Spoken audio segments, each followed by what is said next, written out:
இன்றைக்கி நம்ம பார்க்க போகிறது அனாவசிய செலவுகளை எப்படிலாம் குறைக்கலான்றதையும் பார்க்கலாம். எப்படி வாங்குறத கொஞ்சம் தவிர்க்கலான்றதையும் பார்க்கலாங்க.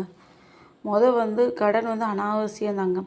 அதிகமாக நிறைய பேர் வாங்குறாங்க. அதிகமாக கடன் வாங்கவே கூடாதுங்க. அது ஒரு மாதிரி அடிக்ட் ஆகிட்டிங்கன்னு நினச்சிக்கோங்களேன். சும்மா தொட்டதுக்கெல்லாம் கடன் வாங்கிக்கலாம், கடன் வாங்கி பார்த்துக்கலாம் அப்படின்ற மாதிரி ஒரு எண்ணம் வந்துடும் நமக்கு. அந்த மாதிரி பண்ணக்கூடாது.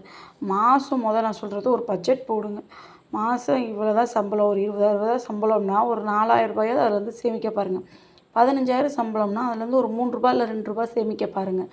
சேமிக்க ஆரம்பிச்சிட்டோன்னு வச்சுக்கோங்க, அந்த காசு நீங்கள் ஒன்று நகையில் இன்வெஸ்ட் பண்ணலாம், இல்லை ஆர்டியில் போட்டு வைக்கலாம், இல்லைன்னா உங்கள் வீட்டு பக்கத்தில் நல்லா உங்களுக்கு நம்பிக்கையான ஆளுகளாக இருக்கணுங்க. குறைஞ்சது 5-10 வருஷம் சீட்டு பிடிக்கிறவங்களா இருந்தாங்கன்னா நம்பிக்கையான ஆளுங்க இருந்தால் சீட்டு போட்டு வைக்கலாம். சீட்டு இருந்தால் எப்படி 1 வருஷம் 2 வருஷம் போடுறோன்னு வச்சுக்கோங்க, ரூ. 1 ரூ. 2 நமக்கு பெரிய அமௌண்ட்டாக கிடைக்கும். அப்படின்னும்போது உங்களுக்கு ஒரு அவசரம்னும்போது அதை நீங்கள் ஆர்டியில் போட்டு வச்சு மாதம் இன்ட்ரெஸ்ட்டு கிடைக்கும். இன்ட்ரெஸ்ட்டை நீங்கள் யூஸ் பண்ணிக்கோங்க. ஆர்டியில் போட்டு வச்சுட்டு ஒரு அவசரம்னும்போது அந்த காசை அப்படியே எடுத்து கூட உங்கள் செலவுகளை நீங்கள் இது பண்ணிக்கலாம். யார்கிட்டயாவது வாங்கியிருக்கோம், இல்லை எது செஞ்சிடணும், இல்லை பிள்ளைங்களுக்கு படிப்பு செலவுக்குன்னும் போது நீங்கள் அப்படி எடுத்து யூஸ் பண்ணலாம். கடன் வாங்குறது தவறுங்க. முடிஞ்ச அளவுக்கு கடன் வாங்கவே வாங்காதீங்க. ஒரு அவசரம், ரொம்ப அவசரம், இல்லை வீட்டில் ஒருத்தவங்களுக்கு உடம்பு சரியில்லை, கையில் காசு இல்லைன்னா, வீட்டில் நகை இருக்குன்னா டக்குன்னு கொண்டு போய் ஒரு பேங்கில் வச்சு கூட நீங்கள் அவங்களுக்கு வைத்தியம் பார்த்து முடிச்சுட்டு கொஞ்சம் கொஞ்சமாக காசு கட்டி அதை நகையை திருப்பிக்கலாம். அதுக்குன்னு கடன் வாங்கி தான் செய்யணும்னு இல்லை. நான் பார்த்த வரைக்கும் நிறைய பேர் செய்கிற பெரிய தப்பு, கடன் அவசரத்துக்குன்னு சொல்லிட்டு நிறைய இன்ட்ரெஸ்ட்டுக்கு வாங்கிடுவாங்க. கடைசி வரைக்கும் அந்த இன்ட்ரெஸ்ட்டு, அந்த வட்டி மட்டும் தாங்க நீங்கள் கட்டிக்கிட்டே இருப்பீங்க. என்றைக்கு தான் அப்போ அசலை நீங்கள் கட்டுவீங்க? அதை நினச்சி பாருங்கள். வட்டின்றது அவன் கொடுக்குற காசு தான். அது அவங்க ஈஸியாக சாப்பிட்டு போகிற மாதிரி. நீங்கள் அசலை கட்டி முடிக்கிற வரைக்கும் அது அவங்களுக்கு சும்மா இது மாதிரி தான் அவங்களுக்கு லாபம். நமக்கு அது நஷ்டம். அதனால் முடிஞ்ச அளவுக்கு கடன் வாங்குறத தவிர்த்துருங்க. ஆடம்பர செலவுகளை தவிர்த்துருங்க. ஆடம்பர செலவே செய்யாதீங்க. எனக்கு தெரிஞ்சு என்கிட்ட நான் உண்மைக்கு சொல்லணும்னா, நான் ஒரு 6 நைட்டி, ஒரு 6 சுடிதார் இல்லை 7 சுடிதார் தாங்க வச்சுருப்பேன் வீட்டு யூஸ்க்குன்னு. அதில் 3 சுடிதார் நல்ல சுடிதாராக வெளியே எங்கேயாவது போடுறதுனா போட்டுப்பேன். வீட்டில் சாதாரண சுடிதார் போட்டுப்பேன், இல்லை நைட்டி சாதாரணமாக தான் வச்சுப்பேன். முடிஞ்ச அளவுக்கு துணியில் ரொம்ப இன்வெஸ்ட் பண்ணாதீங்க. குழந்தைங்களுக்குமே சரி, நம்ம ரொம்ப இன்வெஸ்ட் பண்ணுறோம். நான் என் பையனுக்கு ரொம்ப செலவு பண்ணேன். அதுலேருந்து நான் கொஞ்சம் கொஞ்சமாக கம்மி பண்ணிக்கிட்டேன். இப்போ என் 2வது பையனுக்கு இப்போ நமக்கு 2 குழந்தைங்க இருக்குன்னா குழந்தைங்களுக்கு யூஸ் பண்ண துணி அப்படியே வச்சுருப்போம். அதை கொஞ்சம் நம்ம நல்லா இருக்க துணியெல்லாம் அப்படியே வாஷ் பண்ணி சின்ன பிள்ளைக்கு போட்டுக்கலாம். ஏன்னா அவங்களுக்கு பிறந்த நாளுக்கு நிச்சயமாக ஆடம்பரமாக செலவு பண்ணுவோம். அதுவும் இல்லாமல் பாப்பாவை பார்க்குறதுக்கு நம்ம நிறைய பேருக்கு துணியெல்லாம் எடுத்து கொடுத்துருப்போம், குழந்தைங்கள பார்க்குறதுக்கு. அப்படின்னும்போது அவங்க துணியெல்லாம் எடுத்துகிட்டு வந்து கொடுப்பாங்க. அந்த துணியில் வேஸ்ட் ஆகிக்கிறாமல் அந்த குழந்தைங்களுக்கு அந்த துணியில் எல்லாத்தையும் போட்டு யூஸ் பண்ணுங்கள். குழந்தைங்களுக்கு சின்ன வயசுலேருந்தே கொஞ்சம் கற்றுக் கொடுங்க. செலவை கம்மி பண்ணுப்பா, செலவு நம்ம பண்ணுறத பார்த்தாலே குழந்தைங்க பழகிப்பாங்க. நம்ம செலவு கொஞ்சம் தவிர்த்து கொஞ்சம் சிக்கனமாக இருக்கிறத பார்த்து பழகிட்டாங்கன்னு வச்சுக்கோங்க, அவங்களே ஆட்டோமேட்டிக்காக அந்த பழக்கம் அவங்களுக்குமே வந்துடும். பணத்தை செலவு பண்ணுறதுக்கு முன்னாடி 1000 தடவை கொஞ்சம் யோசிங்க. இந்த செலவு அவசியம்தானா, இந்த செலவு பண்ணுறது தப்பா ரைட்டா அப்படின்னு கொஞ்சம் யோசிங்க. தேவைக்காகன்றது வேறு, ஆடம்பரன்றது வேறு. தேவைன்றது இன்றைக்கி நமக்கு சாப்பாடுன்றது தேவை, பெட்ரோல் போடுறது தேவை. இப்போ ஒரு போர் அடிக்குது, வெளியே போய் ஒரு ஸ்நாக்ஸ் சாப்பிடுவோம், அப்படியே போயிட்டு ஹோட்டல் போயிட்டு வருவோம், அப்படின்றதெல்லாம் ஆடம்பரம் தாங்க. அதனால் அதெல்லாம் கொஞ்சம் தவிருங்க. என்ன ஹோட்டலில் சாப்பிட்ணுன்னு நினைக்கிறீங்களோ அதை வீட்லேயே நீங்கள் செஞ்சு சாப்பிட்டீங்கன்னு வச்சுக்கோங்க. இப்போ ஒரு சில்லி சிக்கன் ஹோட்டலில் வாங்குறீங்கன்னு வச்சுக்கோங்க, 200ங்க. அதே 200க்கு வீட்டில் எடுத்திங்கன்னா விதவிதமாக செய்யலாம். 1 கிலோ கிட்ட வந்துடும்.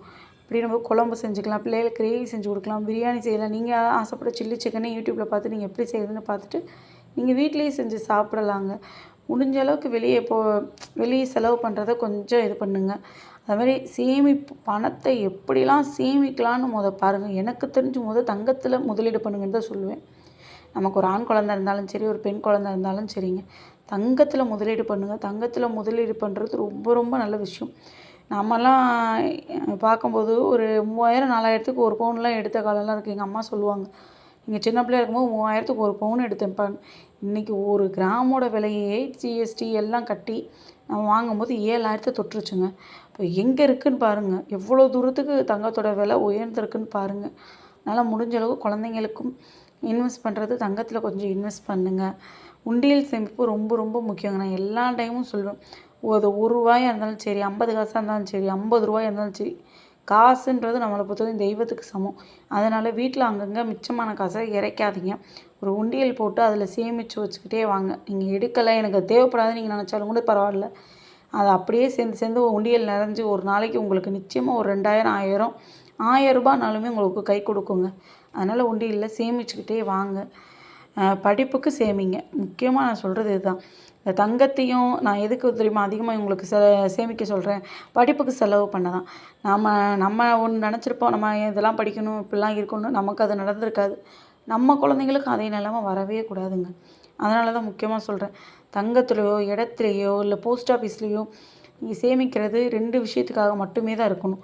ஒன்று, நாளைக்கு பாப்பாங்களுக்கோ தம்பிங்களுக்கோ நாளைக்கு அது ஒரு இன்வெஸ்ட்மெண்ட். நாளைக்கு அவங்க ஒரு படிப்புக்கு நான் அதை படிக்கணும்னு ஆசைப்பட்றாங்கன்னும் போது நமக்கு பிள்ளைங்களுக்கு படிப்பு நல்லா வந்திருக்கும், பிள்ளைங்க அந்த ஆசையும் இருக்கும். ஆனால் நம்ம கையில் செலவுக்கு காசு இருக்காது.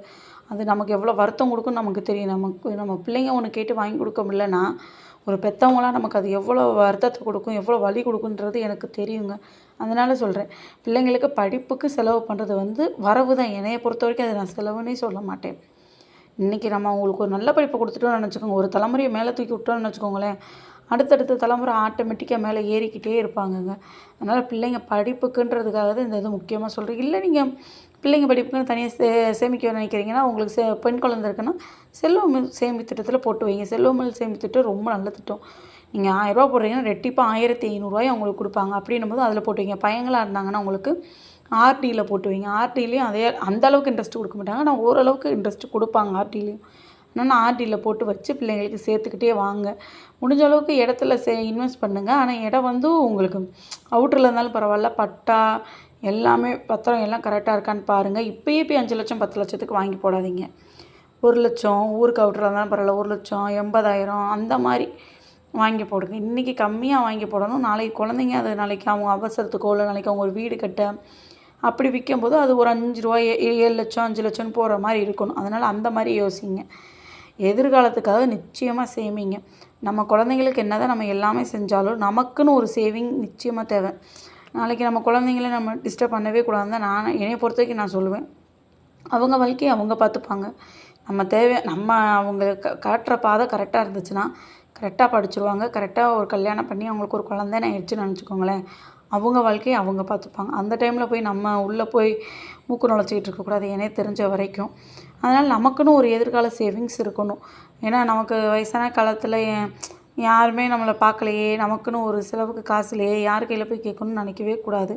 அதனால் குறைஞ்சது ஒரு 1000 ரூபாயாவது உங்கள் எதிர்காலத்துக்குன்னு எதுலையாவது இன்வெஸ்ட் பண்ணுங்கள்.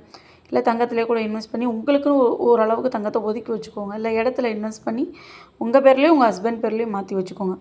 ஏன்னா நம்ம யார் முன்னாடி போவோம் யார் பின்னாடி போவோம்னு தெரியாது. ஆனால் நமக்கப்புறம் இருக்க நம்ம வாழ்க்கை துணை நிம்மதியாக இருக்கணும். அவங்க எதிர்காலத்துக்கு யோசிக்கக்கூடாது. ஐயோ என்னடா இப்படி நம்மளுக்கு ஒன்றுமே இல்லையே அப்படின்னு அவங்க நினச்சிடக்கூடாது. அதனால் அவங்க எதிர்காலத்தையும் நம்ம பார்த்துக்கணும். அதனால் முடிஞ்ச அளவுக்கு எதுலலாம் இன்வெஸ்ட் பண்ண முடியுமோ இன்வெஸ்ட் பண்ணி அவங்களுக்கும் சேர்த்து வைங்க.